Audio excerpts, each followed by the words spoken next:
Congrats! You made it. You finished college. You got good grades. Okay, passing grades. Now you're gonna get a good job. Okay, a job. In 20 years, maybe you'll pay off your student loans. After working for another 30 years, you may finally be able to retire and take that cruise to Aruba you always talk about. And then, you die. What a joke. Is this really what God or the universe or your mother had in mind for you? Who decided this is the path to success? The woke colleges that teach you almost nothing of real value? The corporations that need well-behaved worker bees to reach their quarterly targets? The government that takes half your income and then wastes it? I'm here to tell you that there is another way.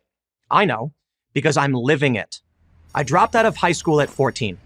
I worked minimum wage jobs when minimum meant something, as in next to nothing. I lived out of my car and camped in parks. And yet here I am, one of the most watched personalities on the internet. I employ a bunch of people, and I make more than the minimum wage. How did I get here without a college degree?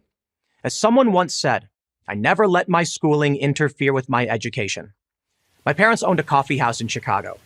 I did a little bit of everything, and while I was cleaning, cooking, or cashiering, I was also soaking up the banter, learning about culture, politics, and why Jason hated the Republican Party.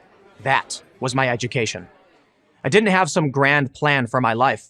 Actually, I didn't have any plan. I just worked hard.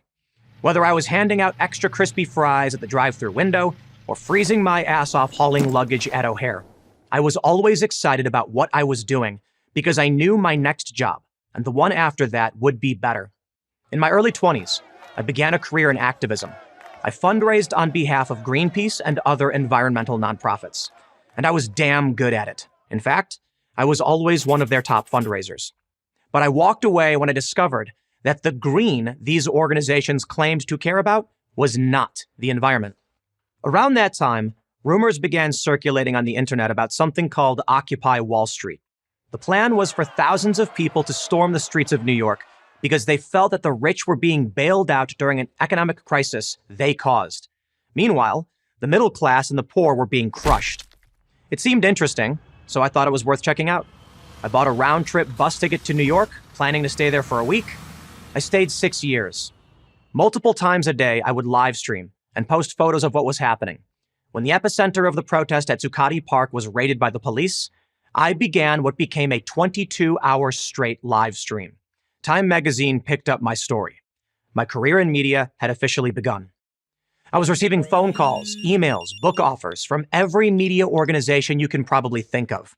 But I had already learned my lesson. I did not trust that they knew what they were doing, especially with new technology. So I went independent. I worked my ass off. I reported on anything I thought was interesting, always posting. Now that I had built a foundation, I had leverage. I went to Vice.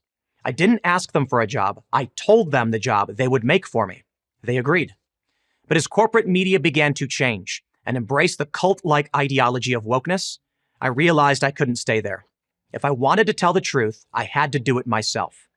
Fast forward 6 years and I now have my own media empire. The Timcast Network has over 4 million subscribers, over 1 billion views, and 2 songs on Apple's top 10 list.